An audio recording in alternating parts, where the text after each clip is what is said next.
SBTV Nation, do not adjust your dial. It is not 1982. However, the beat in the background is, man, what's up, player? Little old school, man. I'm kind of feeling it, dude. I got to be honest with you. Dude, I'm over here about to get the cardboard out. Get on the start break dancing, doing the windmill right here in the living room. Standing up, popping and locking, about to call Turbo or Ozone up. Who remember these days? Oh, I'm about to. I think I'm spinning vinyl right now. I'm not playing MP3s. About to get the fat shoelaces out, the Adidas, the Kango hat, Lee G's. Come on now, I ain't the only one to remember these days. The hashtag SBTV Nation rocking and rolling on a Thursday. Kid, we're one day away from the weekend, brother. No doubt. Little old school African band By the Planet Rock. This song dropped in 1982. I know you're looking at yourself saying, damn, I'm old. Because I know a bunch of y'all remember when this track came out, just like me. So stop fronting. Try to act like you ain't old. You know, our demographic range is anywhere from, I'd say, about 22 years old to probably, like 65-ish? With a splash of 5-year-olds, though. Yeah, right.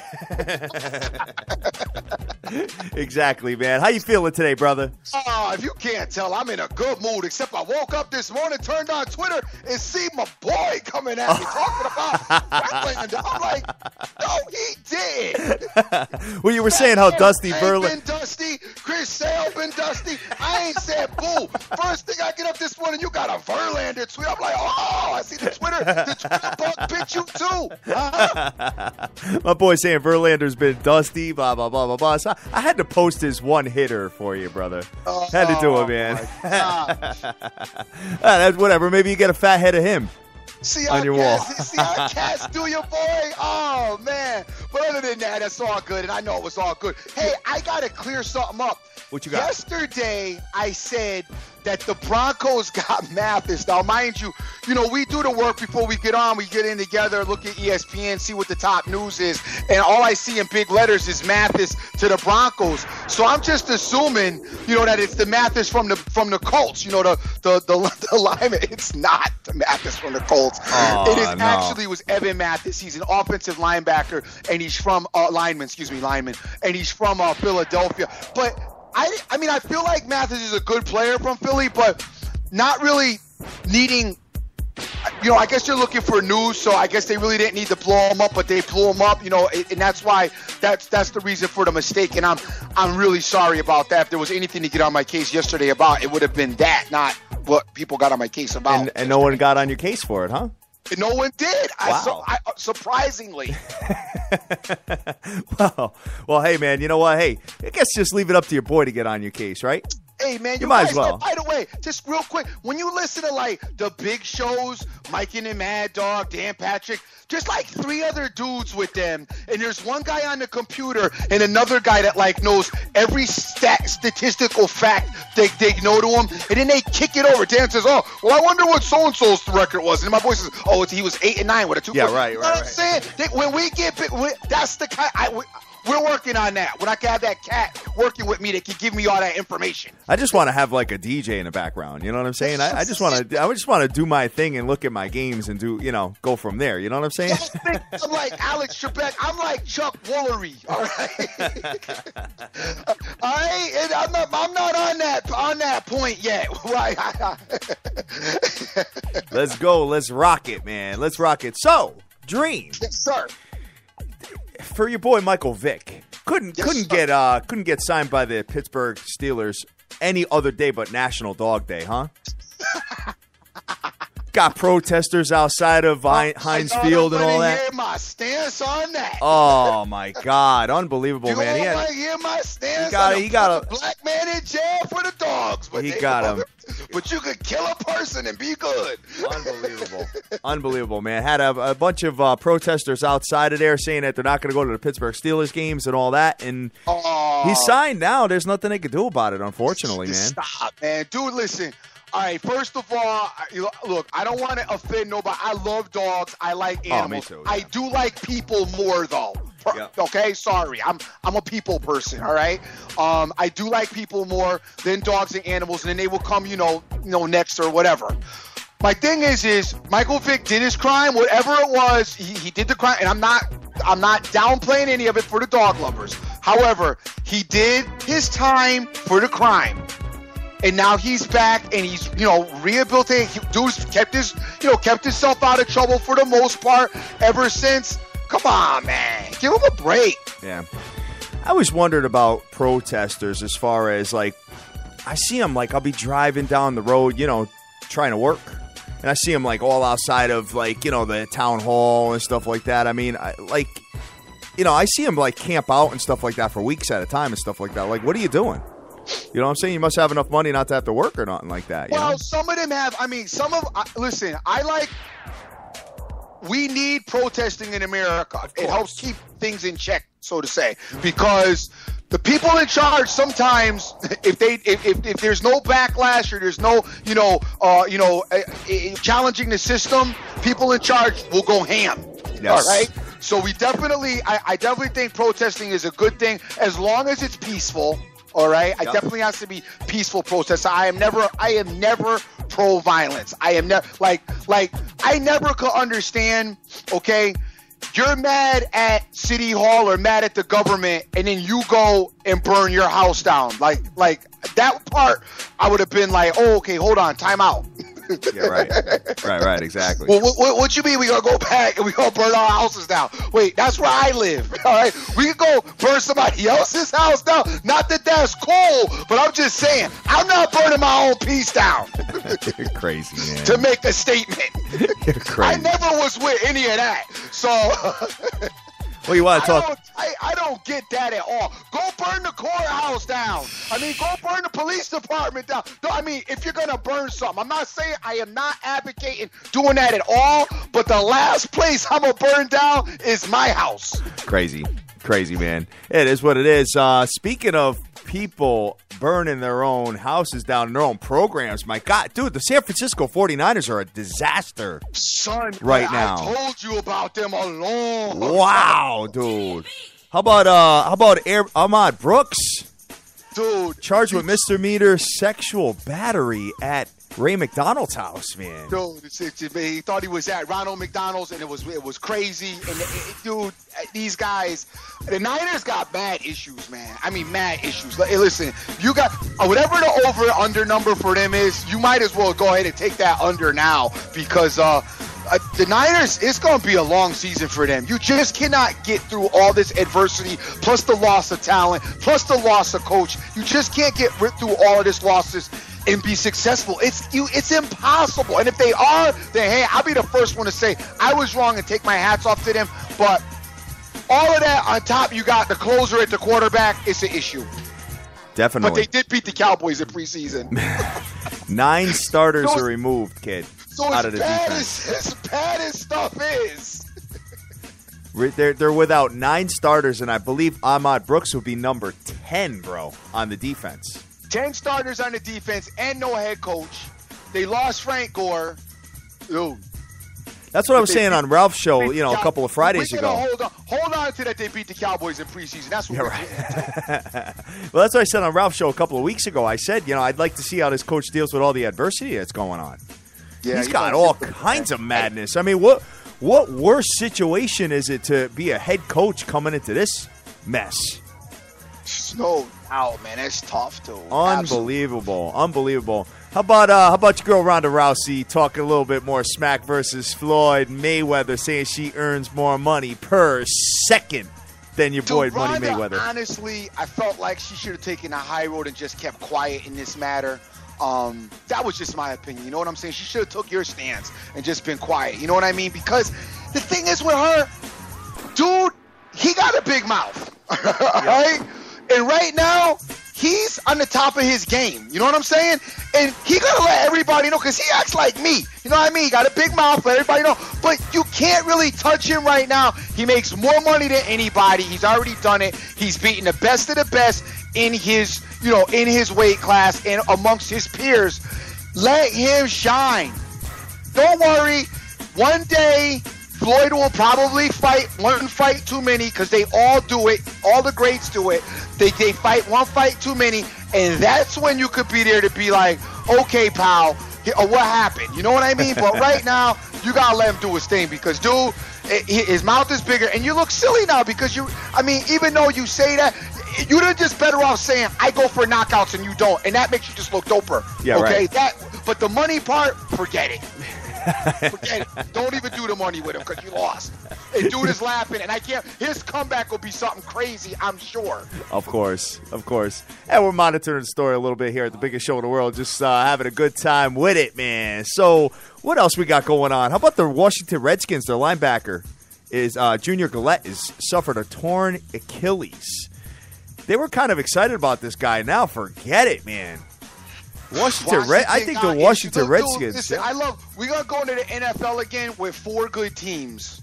You know what I'm saying? And that's what the NFL, man, I'll tell you, I don't know about you guys, and I know some of you like the changes. I grew up in the era where, the Niners and the Cowboys were dope, all right? And you had a couple of organizations that did the right type of drafting, and they kept their own people, and they kept their people around a long time because they didn't have the cap restrictions that they have now.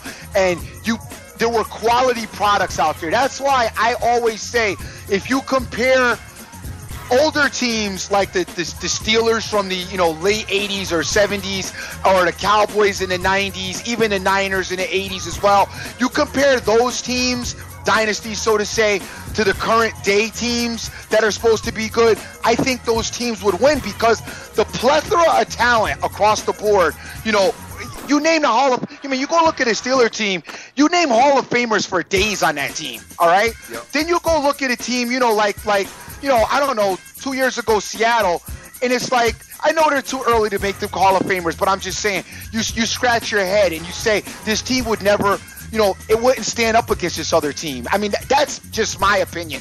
I know that people want to get into the modern day athletes are better, more physical, whatever you want to call it. However, I just think the sheer passion for the sport, the love of the game back in the day, even though some of the athletes got played because they didn't really get paid, but the love of the game, the talent level across the board, and everybody being a great player compared to some of today's teams that have won the Super Bowl, it's just, to me, it's not a contest.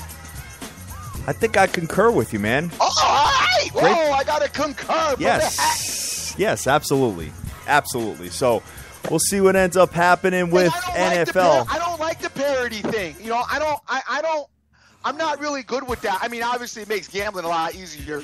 But money lining them all, brother. Money lining them all. That's it. You just money line the Steelers and the Steelers, Cowboys, and the Niners, and go to bed. That was your work on a Sunday. And you just tell the guy to meet you on Monday and run you your loop. Yeah, right. And then when NBA started, you throw Jordan in there. You know what I'm saying? You just said Jordan. I miss them days. Those were the days I built my foundation. Oh, man, I know. That's Kobe funny. And Shaq winning every year. I miss it. And by the way, Kobe and Shaq said that they're doing, now that they're getting older and less relevant, they're doing a little apologetic work as far as talking about that they wish they didn't feud like that back in the day. There was something about that this morning being reported on ESPN on a podcast as well. Yeah, definitely. So I don't know. I don't really know much of the beef that went down between them. I never really followed that. Really? Yeah, dude. Well, the thing was, Shaq didn't like Kobe's the consummate professional. Shaq is the consummate rodeo clown. Shaq is like me. You know what? It's a little bit like our relationship, except I'm not quite like Shaq, as I, come to work on time and I'm always ready, prepared to do the show. Unlike Shaq, just like he's showing up, sometimes in shape, sometimes not in shape, but knowing that he's bigger than everybody, never really worked on his game as far as, his other than dunking, you know what I mean? So, and Kobe used to be very vocal about, he didn't like that, he didn't like this. And then when, when Kobe got caught out, of course, Kobe did the ultimate sucker move and told his girl that Shaq be paying for chicks. What? You don't remember that? No. He threw him under the bus like that? Oh, yeah, Kobe, because when Kobe got on the hot seat with his old lady, he told her that Shaq be paying chicks off to not tell on him. And like making it right. Like, oh, Shaq be doing it. Like one of those. And that was like, that really was the ultimate. You don't remember that? No, I don't, man. Oh, my God, son. I don't. Trust, go back and look that up. That was, dude, people talked about that for days. I know they had issues, but I never really followed that story, man. Yeah. When Kobe got caught out, he pointed the finger in Shaq's direction as to try. Hey, I'll do anything to save my marriage too. Well, was Shaq single? Was he married? What was his deal? No, Shaq was married. Oh God, and that's But I mean, I could see. You know what I'm saying? Like if my boy is single or something like that, I'd be like, you threw under the bus, son. It was like me and you, like right now, I get caught. I'd be like, yo, Rob made me do it. Rob did it. He threw the girls at me. I didn't want no parts of it, honey. Said he wasn't going to be my friend no more. Oh, man. All right, so we got 5 minutes left before our caller calls in, man. We are looking very excited about it, Dream. Does he have the phone number and all that? I will hope so. All right. I ain't got haven't gotten a DM from him looking for the number. Let me just check him out real quick too for a minute. Why don't you take care of that, and we will go from there. But we got a couple of things coming up, man. Next Thursday is college football kickoff, and that's going to be a hell of a show, man. I'm looking forward to it. Tomorrow's Freaky Fridays. Can't wait for that. We're going to be rocking and rolling, talking maybe a little bit of tennis as well. And then we have the NFL kickoff the following Thursday, which is actually 2 weeks away, Dream.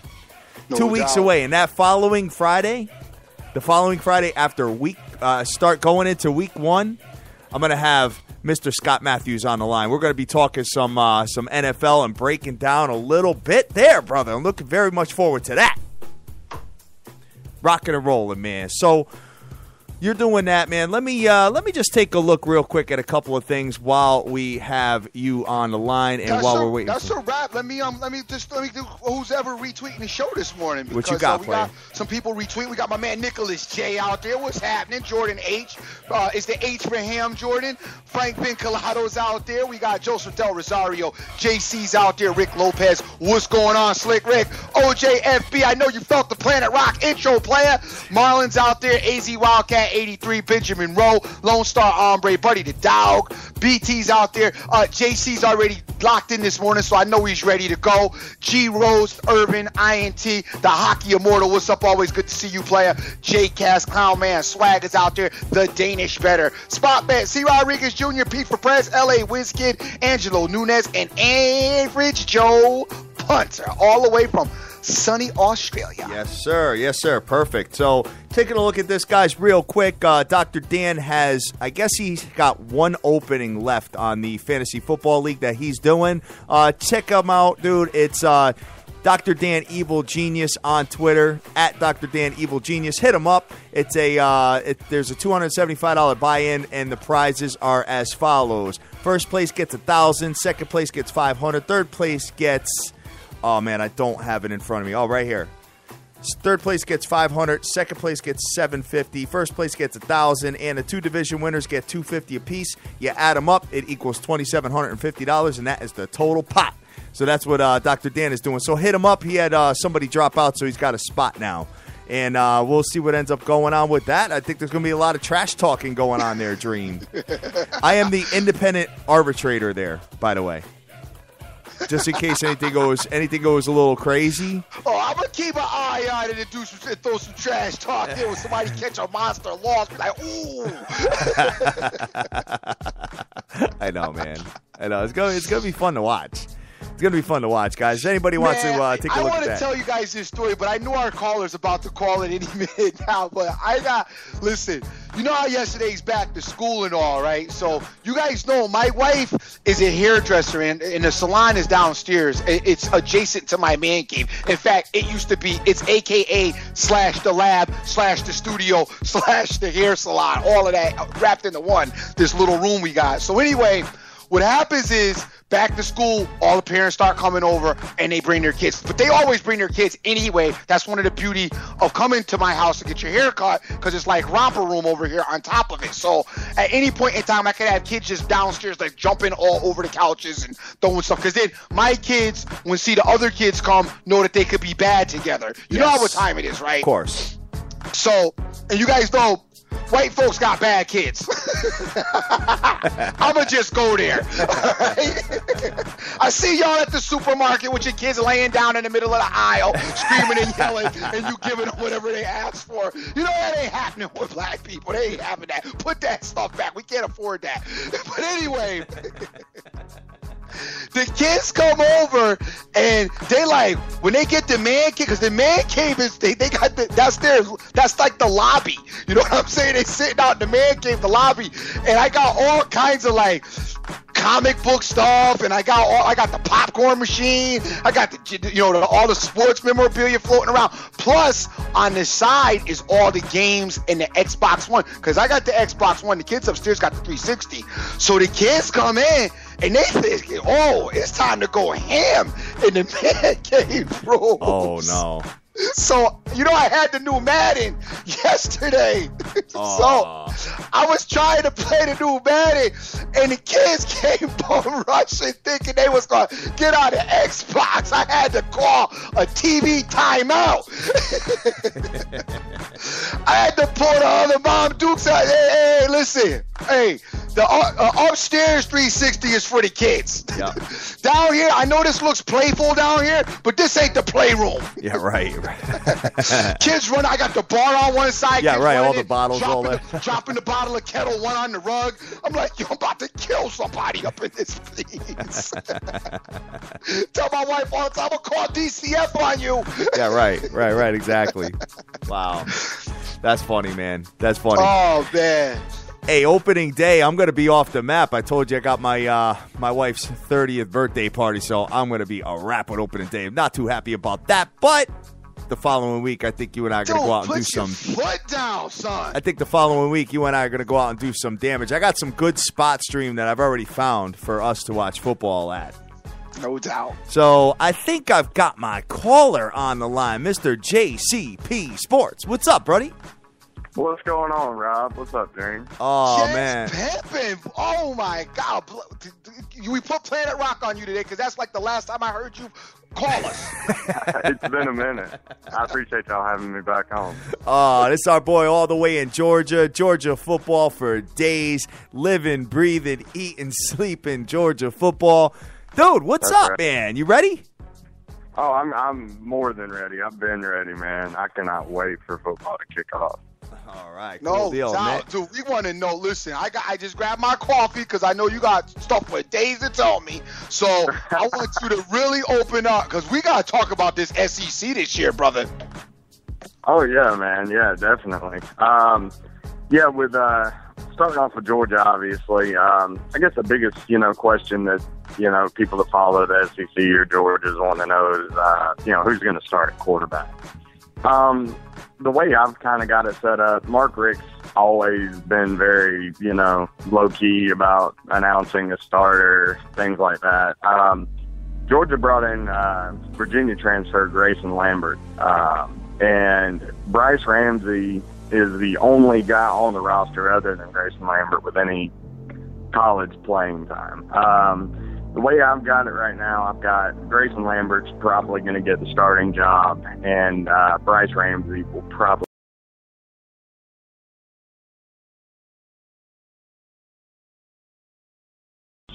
there. But the good thing about that is, unbiasedly, honestly, Georgia's got one of the best backfields in the nation. They've got a stellar offensive line coming this year. So So that should really take the pressure off of whoever gets the starting nine at quarterback for Georgia. The one thing that they're going to have, though, is they're going to have some wide receivers step up. Justin Scott Wesley hurt his knee. He missed, I forget how many games, but he re-injured the same knee, so his career's over. He was going to play a big part in Georgia's offense this season. So they're going to have guys like Malcolm Mitchell, Reggie Davis, Terry Godwin's a true freshman 5-star come in. He'll get some significant playing time at wide receiver. They're going to have guys step up and make some plays. All right, cool. The schedule looks a little bit gentle, I should say. It gets hard and soft. Looks like you get some space. I mean, you get 2 easy games, because I hear Vandy's terrible this year, and that's the report I'm getting out of Tennessee from one of my boys. Yeah. So Vandy's terrible this year. So you get 2 easy games, then you play South Carolina, which is a little bit of a question mark of what they're going to bring to the table this year. Then you kind of get easy again. Then you play Alabama. Tennessee's going to be good this year. Yes, I agree. Tennessee's going to be good this year. Yeah, Tennessee's a very dangerous team. Yep. Then you got Missouri and Florida. Actually, the schedule is kind of tough, man. Wow, I'm looking at this now. The schedule is pretty tough. It's not easy. It's pretty tough. It's nice you get the break. You get the 2-game break to kind of warm up and work out the issues before you play South Carolina. Then you get another break. But then from Bama to Tennessee to Missouri to Florida, it's all, it gets brutal. tough. It really tough. is. Like you said, obviously we play, our teams out of the East, but yeah, Georgia drew 2 of the toughest, the top 2 teams in the West, in my opinion, with Auburn and Bama. Obviously we play Auburn every year. But yeah, and going to Tennessee, like I said, and maybe I'm putting too much into them, but I really think this Tennessee team can make some noise. We've got to go to Knoxville. Tennessee is going to be really tough to handle. I agree with you. Yeah, they they return 18 starters altogether this season, and they've signed back-to-back top 5 recruiting classes. So they've got the talent there. Josh Dobbs, really, I know Vol fans, were really pleased with him last season. He's top 3 probably quarterback in the SEC, easy, if not top 2. Okay. But they've got some talent there, definitely. So that one going, obviously, like you said, South Carolina, it worries me because it's a Steve Spurrier coach team. He hates Georgia. And I've always said if he could win 1 game a year, he's beating Georgia every single year. But yeah, that Tennessee game scares me almost more than any other one on the schedule. Steve needs to be worried about more than Georgia, by the way. About North Carolina, week 1 he's got. What's your thoughts about? Talk to me a little bit about the power of Alabama this year. Well, Alabama, they kind of got a little uncertainty at quarterback themselves. No doubt. Yeah, and actually, I think Auburn will end up winning the West. Really? I think they've got. And it's tough because they're 2 very, very good teams. But I give Auburn that slight edge. I think they'll have a big season this year. Bama, obviously Alabama's Alabama. They're going to be, solid. They're going to be hard to handle. They return only 2 starters on offense, which is kind of a little bit of a worry for me. The defensive line returns everybody for Bama. So that's going to be, very strong. They can rush the passer. But I'm sick of Bama always with it. We know Bama always got a good. So what that defense is good. When you're out, and I say it all the time, if you're out on the field the whole game, you're going to get tired. Yeah. That's true. Bama's got to show me some. Are they going to be able to throw the ball this year? Can they get the ball downfield? Yeah, and see, that's kind of the uncertainty. they really, they don't have a set, quarterback themselves. Derrick Henry should, at running back, he should take a little bit of the pressure off, whoever they put out there to start.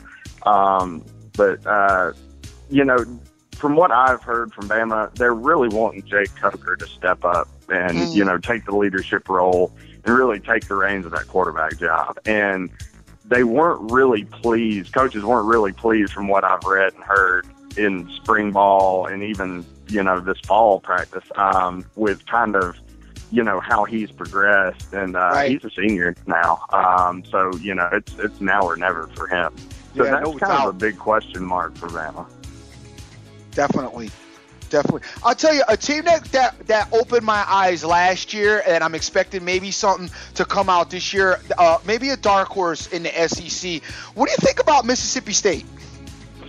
I think Mississippi State could definitely get it done. Dak Prescott, he's probably the best quarterback in the SEC when you just, talk about all around. He can beat you with his legs. Yep. He put up ridiculous numbers last season.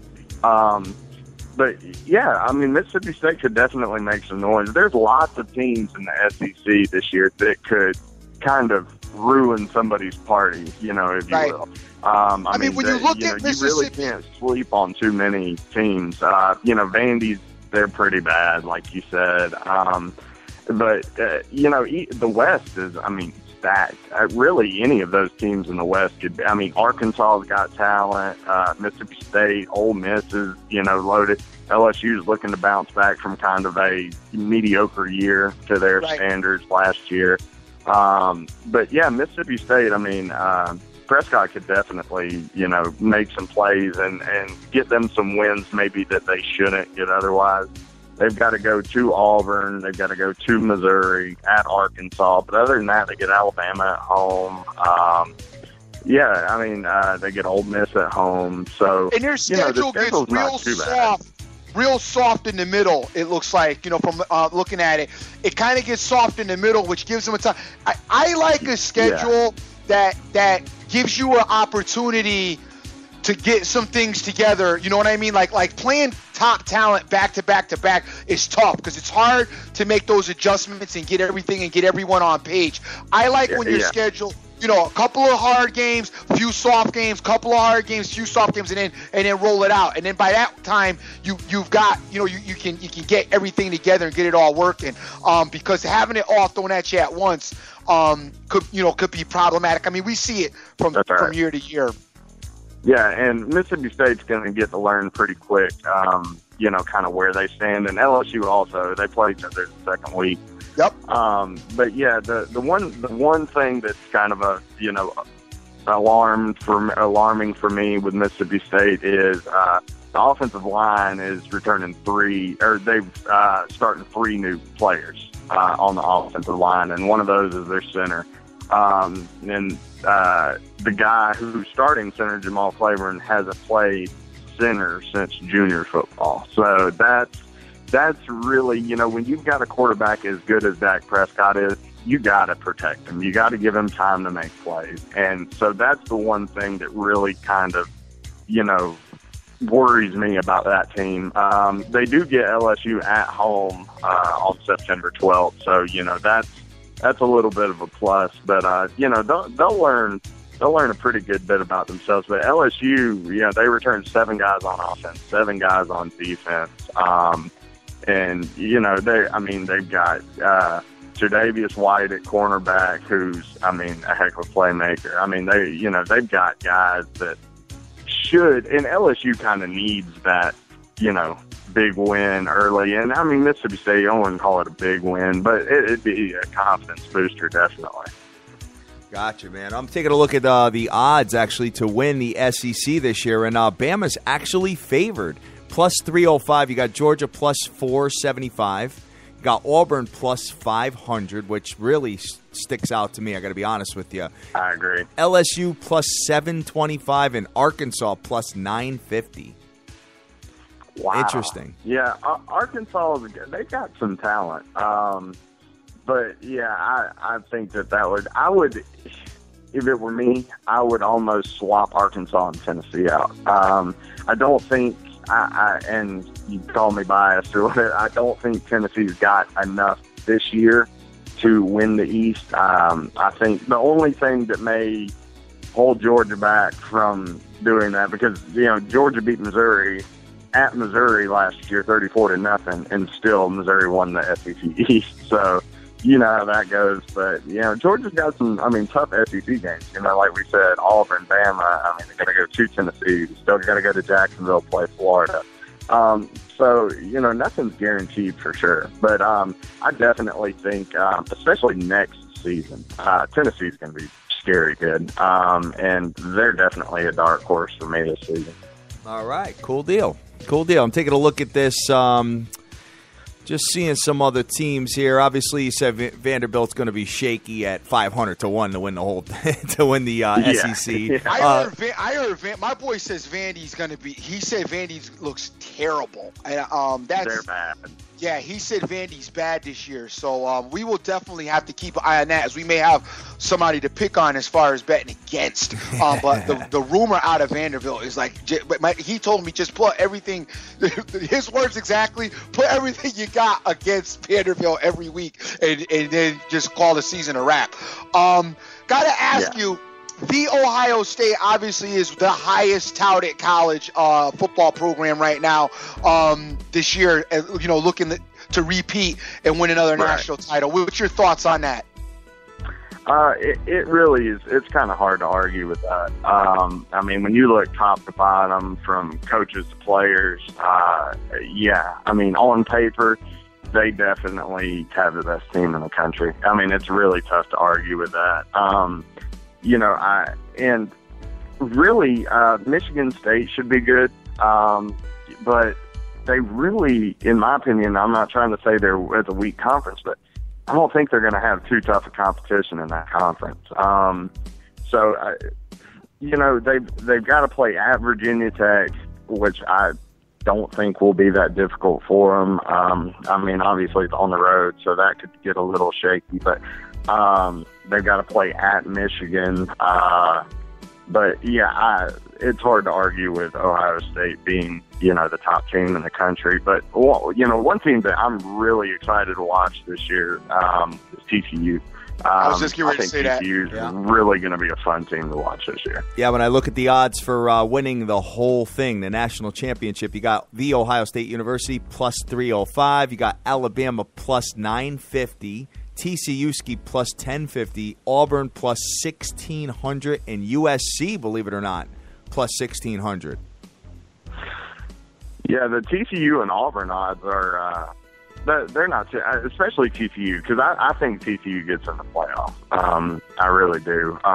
So there's some value there, definitely. I do like Auburn. I do today. Talking, it may change later, obviously, but. I do like Auburn to win the West, but the SEC's so tough that it'd be hard for me to put a future on, them possibly winning the national title. And USC, they're really, like I said, they're trying to get back, in the spotlight, so to speak. Well, they got the spotlight. Yeah, they got the spotlight this week. They snatched the spotlight up, that's for sure. Yeah. They just got to win some games now. Small, real quick, back to TCU one more time. I hear TCU. I saw them last year. I know they were good. I'm not debating that. TCU has always flown under the radar for the most part. The program, great program, but not getting a whole lot of attention. This is the first year though that they're getting a lot. Everybody talks Ohio State. Next words out of your mouth is TCU. Usually it's Bama, then Ohio State. Yeah, right. Maybe a sprinkling of another few teams. This year, TCU's getting a lot of attention, and I'm just curious. And I keep saying I want to see this play out for TCU. I'm not saying they're not good, but this year TCU's getting a lot more attention. that I don't think that I don't know that they're accustomed to, and that puts them in a tough spot for some of the kids there to really understand the pressure and what comes with that. You know, when you go to play in Alabama and you play in Ohio State, even your Florida State, you know, the kids already know because the minute they get there, it starts. You know what I mean? You're on the national stage. A lot of attention's being made. It's a big deal. You know, the TCU kids aren't really accustomed to that in the same respect. So I'm interested to see how they respond to that. I'm not saying that they're going to be bad. I just want to see how they respond. And I'd like to see them, you know, let's let them do it before we, you know, in my case, before I say they're definitely the number 2, I got to see some stuff out of them and see how they respond to that attention. Oh, I agree. Yeah. But the one thing that kind of goes along with what you were just saying is, the one thing that makes me feel a little more comfortable with TCU is they return 10 starters on offense. That's huge. I mean, they basically return their whole offense. They've got to go. The road games are at Minnesota, Kansas State, Oklahoma State, and Oklahoma. So now that's where it gets a little shaky. I mean, you know, you could definitely. I mean, they could win all those games, but they could also, you know, they could drop 2 of those games. So yeah, it'll be interesting to see how they play on the road and if they can go on the road and win those big games that they're going to have to win, because, you know, that's one thing. What they went 11-1 last year and didn't get the playoff. So I mean, they're really, you know, they're going to basically have to be perfect, I think. But like you said, you know, it is kind of shocking to see TCU, you know, as basically a consensus number 2 out there ahead of Bama and, you know, ahead of Oregon and, you know, teams like that. But yeah, I think they definitely have, you know, the firepower, and their defense should be really good too. And the thing is you got a lot of teams in the Big 12 eyeballing them, saying, okay. You know what I mean? You got your Oklahomas, you got your Oklahoma State, even, you know, Texas, Baylor. You know what I mean? Saying, oh, okay, TCU, you're good this year. You know, you're number 2 this year. So we can't wait to get at you. You know what I mean? So in that Big 12, that's, I mean, you know, that's, I would say, almost as competitive of a conference as the SEC. You know, that conference has been really up and coming, and really getting a lot more competitive. I agree over the years. So it's very close. I still give the SEC the nod personally. That's my personal opinion. Yeah. But Big 12 is making its move as far as the competition. Oh, I agree. Yeah, you got, you know, Oklahoma is going to be good. Oklahoma State's got a good ball club. Baylor is going to be really good. So yeah, there's definitely, you know, quite a bit of teams that can knock you off in that conference, and I do agree with you. I think I love Oklahoma, but Oklahoma always plays you. Oklahoma always finds a way to just get you when you think they're going to be good, and then they play you, and then all of a sudden they're good again. I don't know what it is with that team. Oklahoma, you know what? Yeah. Georgia kind of has the same bug, by the way. Yeah, they really do. Yeah, it's, you know, it's kind of funny you said that, because a lot of my friends and stuff, especially in Georgia, you know, you've always heard being a big game Bob Stoops, things like that. Well, you know, Mark Richt's kind of fallen under the same category. You know, can't win the big one, can't get Georgia over the hump. And obviously, I've never been shy about saying that. Yeah, Georgia, you know, they've always been right there. You know, they may get to a Sugar Bowl or win an SEC title, but that's the thing is, it's been 10 years since Georgia won an SEC championship. It's been, 7 years since we went to a BCS Bowl. I mean, and, you know, Georgia's known for, you know, 10-2. I mean, put 10-win seasons together. And, just can't get over the hump. And it puts you in that awkward area to where you hate to fire a coach because they're winning games probably more than, you know, 90% of the other coaches are. But, you know, fans are still hungry for a national title. And I say that myself, you know, I'm 28 years old. I've never seen Georgia even play for a national title. So, yeah, that does get a little frustrating. But speaking of Oklahoma, you know, they play at Tennessee the second week of the season. And that's one thing, like I was talking about Tennessee earlier, that's going to be a good measuring stick for both of those teams as well. Definitely. I'm looking forward to all the college football action, man. We're going to have it like Thursdays, Fridays, Saturdays. I like how they're spreading it out now.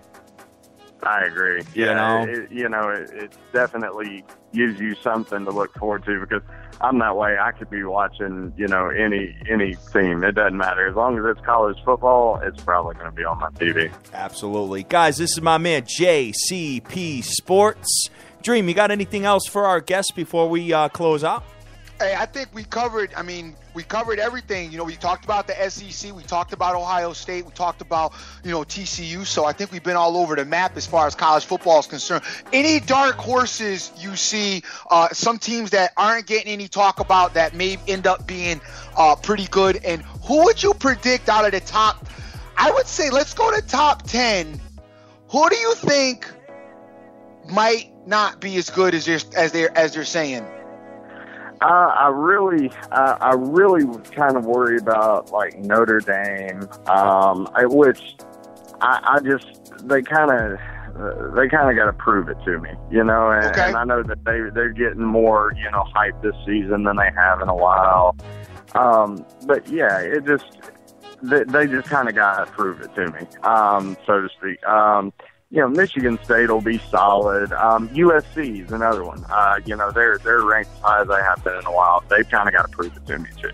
Okay. I'm not buying into it really yet. But yeah, and LSU is another one. They had 8-5 year last year. And Les Miles, his job's not in jeopardy or anything like that, but those fans in Baton Rouge definitely aren't going to put up with too many 8-5 seasons. Believe it or not, as much as it pains me to say this, I think Georgia Tech could give some teams some trouble. I think Arizona State could be a pretty good ball club. Clemson's got a lot of playmakers. There's a lot of teams, that have the potential, and they've got playmakers. They may have some youth or, be dealing with some injuries. But, I think definitely, 3 to 4 weeks into the season, when especially we get some of these, non-conference matchups like we talked about, Oklahoma, Tennessee, things like that, you'll really get to learn about some of these teams. And even Texas A&M, I know that they're not really contending for a SEC championship this year, but they play Arizona State the first week. Bama Whiskey. There's lots of good measuring sticks out here early, so we should learn a lot about a lot of these teams early. Gotcha. Cool. All right, man.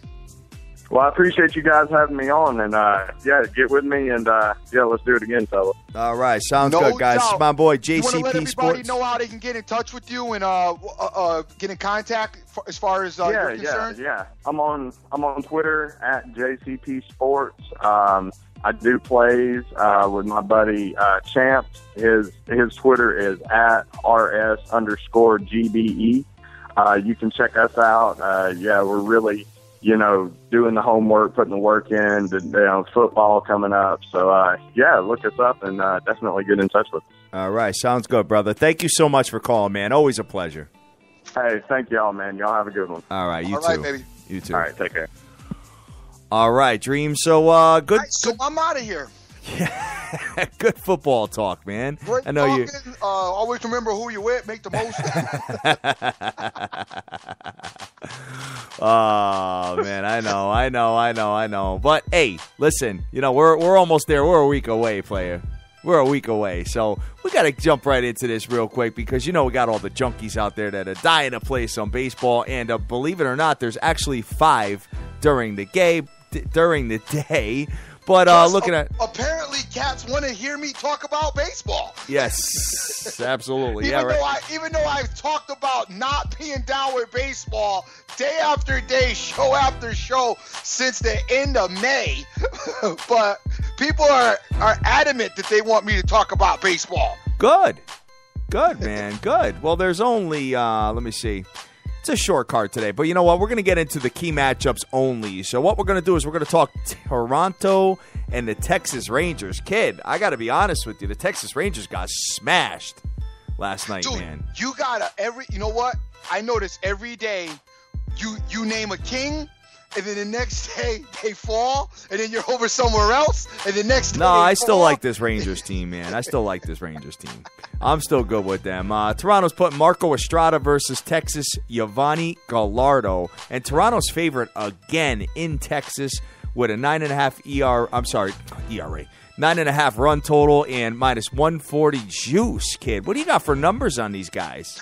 And I wasn't dissing your Texas. What I was just saying is just it looks like, baseball is just like this. That's why when the Dodgers or the Angels or, St. Louis, they lose a few games. Yeah, right. I don't go crazy with, they're out of it.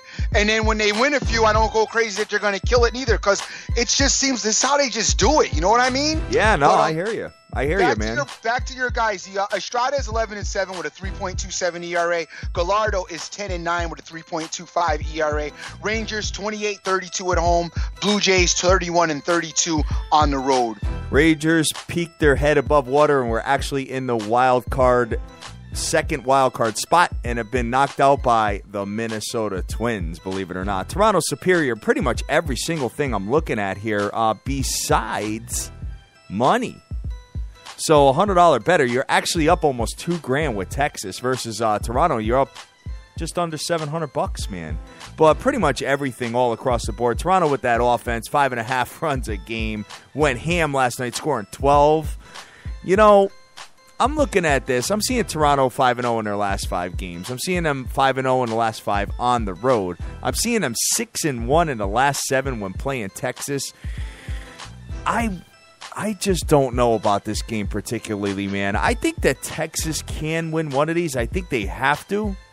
I think if you get swept like the D-backs did last night, which versus St. Lucia, I was just getting ready to talk about it's got to take the wind out of your sails a touch. I was just going to talk about how whenever anybody thinks they're dope, here comes St. Louis to show you that you're not. Yeah, right, exactly. It's unbelievable, man. Yeah, no, I know, but you know what? I don't think it takes the wind out of their sails, because I think the season's so long. Yeah. And I think that they just, hey, let's move on to the next series. Let's get it go one game at a time. I mean, that just seems to be how it flows, because you'll see. I mean, the Diamondbacks will come in this next series and they'll be right back. So yeah. I don't get.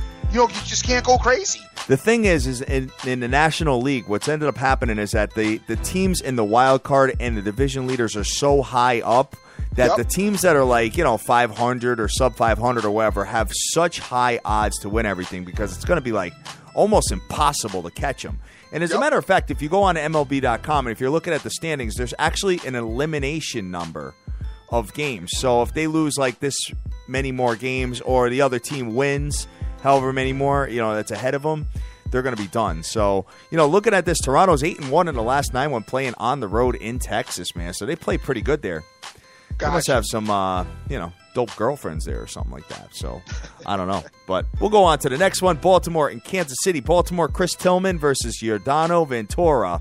K-Sizzle minus 145. Over of 8 runs.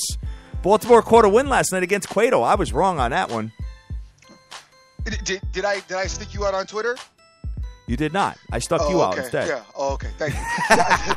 Tillman is 9-8 with a 4.51 ERA. The Orioles are 26-28 on the road. The Kansas City Royals are 44-21 at home. Ventura is 8-7 with a 4.64 ERA.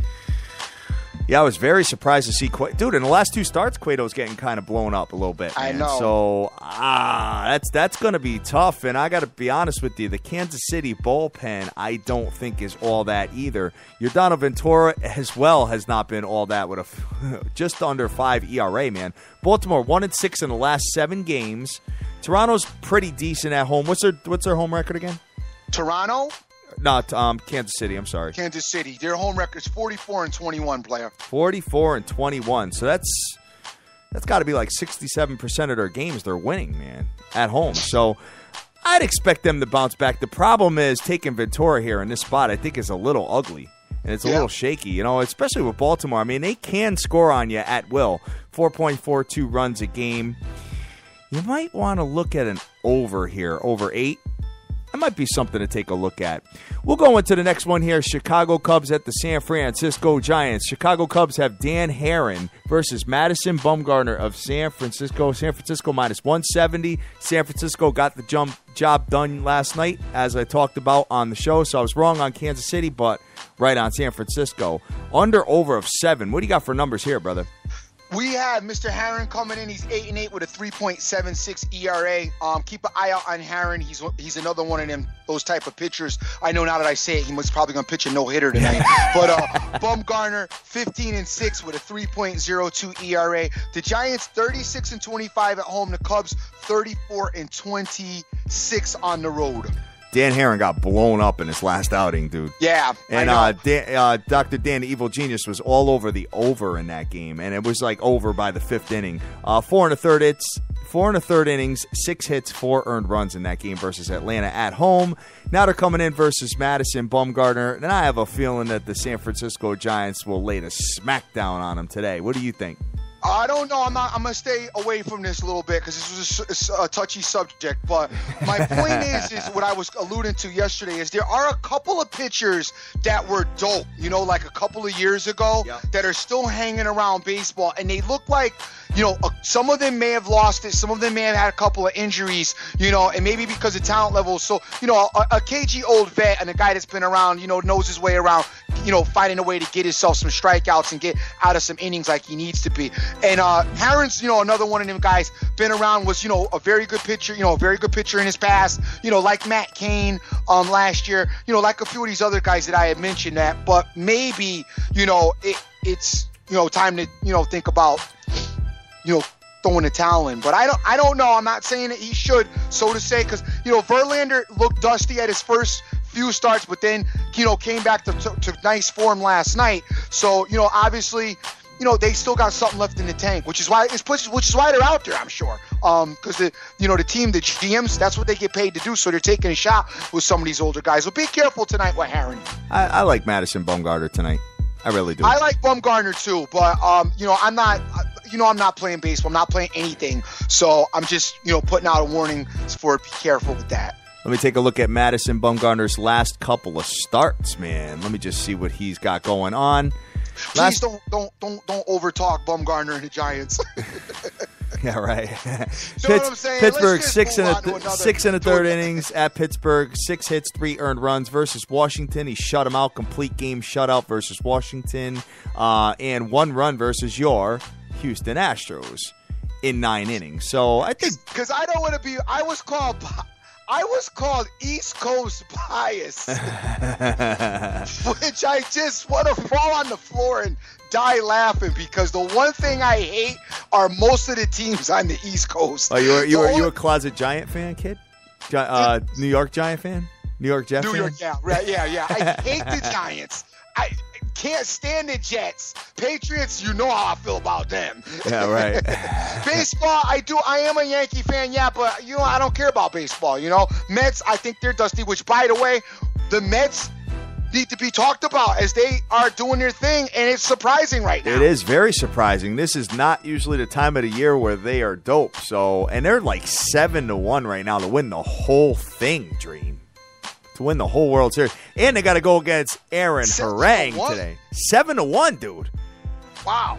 The Dodgers are 10-1. No way. Yeah. Really? Yeah. Because of their pitching, though, right? Yeah, pitching wins. So I guess, wow.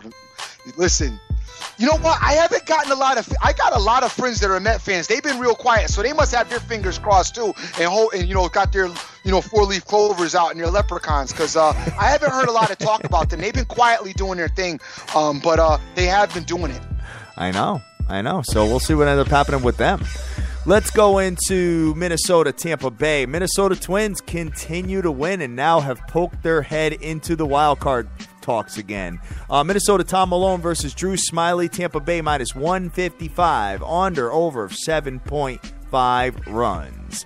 What you got Smyly, here? 1-2 with a 3.42 ERA. The Tampa Bay Devil Rays are 31-33 at home. The Twins are 27-37 away. They don't play well on the road. Malone's on the mound today, 6-3 with a 3.69 ERA. This game, you should leave alone. I couldn't even tell you. Okay. I couldn't even begin to tell you how much I agree with you on that. Okay. Minnesota, believe it or not, I mean, we talked about how bad their road record was, and before this little, this little road trip here, they were winning 37% of their games and losing 63%. And now they've won. Since then, they won 5 straight on the road. Crazy. So Minnesota is 7-16 in the last 23 when playing the Tampa Bay Rays. Tampa Bay, though, man, 4-8 in their last 12. And when you don't win, when your 2 aces, Nate Carnes and Chris Archer, are on the mound, that's got to take the wind out of your sails, brother. Especially at home. And you know what, dude? I was watching a little bit of that game last night and some of the highlights. Bro, they have like nobody in the stands. Nobody. Hey. I mean, they hit a home run, man. There's like 5 people trying to catch the ball. They're like running out of their seats to go catch the ball. It's awful, dude. It's so bad. Why does Tampa Bay not get the fan support out there? That's brutal. Well, there's more than one team in Florida, and, there's other stuff to do. I guess so. There's a lot of other stuff to do in Florida. So, a lot of women out there. Hey. A lot of women out there. Let's see. So, why is it trying to go there? Hey, man. Why is it always got to be about the girl? Because it is, baby. All right, San Francisco at, let's see. Look, we did San Francisco already. Yes, We're we doing did. St. Lucia in Arizona. St. Louis with Carlos Martinez versus Robbie De La Rosa of Arizona. Arizona's lost 3 straight games to St. Lucia, and St. Lucia's minus 130 with an under-over of 8. You think the clean sweep happens tonight, brother? Clean sweep happens. Martinez, 12-6 with a 2.85 ERA. Dude's been pitching pretty good this season. Cardinals are laying a smackdown. They're in a good groove, man. They're winning. Their road record 35-26 on the road. D-backs are 30-32 at home. De La Rosa, though, has been pretty decent. 11-5, 4.32 ERA. Listen, don't bet against the Cardinals, man. That's just my opinion. You know what I'm saying? And I've been on this team, along with Houston, but the consummate professionals. I talked about this St. Louis team, since the beginning of the season. They are just built, and they know how to win, and they know how to maintain. They got a great home record, got a good away record. They know how to do it, so don't bet against them. I know, man. And Robbie De La Rosa, even though he's got an 11-5 record, but he's got a 4.32 ERA, man. Wow. Yeah. Talk about run support for this cat. Unbelievable. And St. Lucia, 81 wins, man. 81 wins. It's surprise. Dude, if they were in another division, like the AL Central or something like that, they would have it. They would already have won. I think they would already clinch the division, to be honest with you. The problem is they got the Chicago Cubs and the Pittsburgh Pirates in the same division, kind of, I don't want to say breathing down their neck, but, Pittsburgh's only like 4 games out. You sound like the Eagles fans last year, wishing they were in the NFC South. Yeah, right. Everybody wishes they were in the NFC South last year, man. I think you won that division with a 7-9 record. Carolina did. Killing Cam. No, I think it was 6-8 or 7. What was it? 6-9-1 or something. I don't know. Stupid. It was awful. It was terrible, man. So, yeah, that's pretty much it, Dream. So, I'm looking at this here, and I'm kind of feeling the San Francisco Giants today. I think they get the job done. I know we got a lot of Cubs fans out there, and you guys have been playing very, very well. However, San Francisco is playing equally as well. I don't want to say equally as well. Cubs have been a lot hotter, but I think San Fran minus 1 run will get it down to like a minus 120, and I think we'll be good, Dream. It's probably heavy juice, guys. My thought today, just looking at it, I don't play, so I'm not giving it out because I'm not betting on it. So whatever. The Pirates still got Garrett Cole on the mound today. He's 14-7 with a 2.49 ERA. They are playing the Marlins, getting finish up that series. If you put the series playing like I recommended, you already won it last night. They got Nicolino going for the Marlins, 2-1 with a 3.77 ERA. The Marlins are 30-35 at home. Pirates, like I said, they should win. It keeps them moving. This is an easier, opponent. So go out there and get that win. I like Garrett Cole today on the mound for the Pirates. If you want my opinion. Okay, sounds good. So we'll keep it moving, and we will go from there. Dream, we are sir. 1 week away from college football, player. Oh. 1 week away, man. I'm looking forward to watching that and going from there. So For the baseball guys, I got to be honest with you. You might want to – I hope you're looking in another direction. Because, as college football kicks off, baseball is going to be a wrap to the playoffs. Nah, man, we still got the evil genius. Yeah, no doubt. We still got myself. We'll be going back and forth. And we'll be doing a lot of baseball. I mean, during the weekends, though, when you've got 100 college football games, it's going to be very tough to slide baseball in. So we're going to have to just probably talk. Show's going to run over for sure. We're going to get into it. We'll find a way to adequately to get into it. We did it last year. We'll do it again this year. It's not that big of a deal. We can do it. You know what I'll do? We'll do college football like the first hour, and then we'll let you go, and the evil genius and I will close out the show with baseball. That'll be dope. How about that? That'll be dope. Does that work for you, Dream?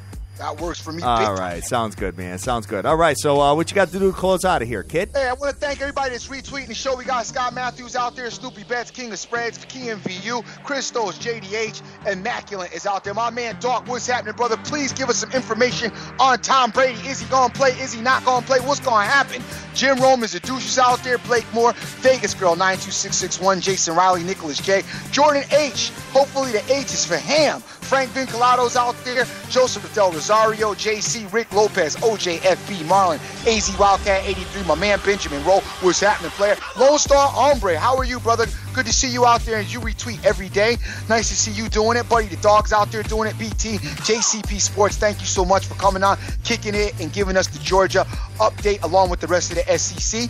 We got G Rose, Irvin, INT, Hockey Immortal, J Cass, Crown Man Swag, Danish Better, Spot Bet, C Rodriguez Jr., P for Prez, LA WizKid, Angelo Nunes, and Average Joe Punter. Guys, I am the Dream. Always remember who you with. Make the most of each and every day, as you cannot get this time back. Yes, sir. Yes, sir. And guys, on a sad note, ending the show, I just want to give my condolences and my thoughts and prayers, and all of us here at SBTV, to the victims over in Virginia. The news reporter we did talk about on the show yesterday did end up passing away, along with the cameraman, by some crazed gunman who went absolutely nuts. So, guys, you know what? From the bottom of our hearts, our condolences go out to the families and friends of the victims. So, with that said, we are Sports Betters TV. We are the biggest show in the world, having an absolute blast 7 days a week. We love you to death. Go out there. Go easy. There's only 7 days left till college football. Whew. Thank God. do your own homework. Bet your own plays. Make all your dreams a reality and get that money. Let's go.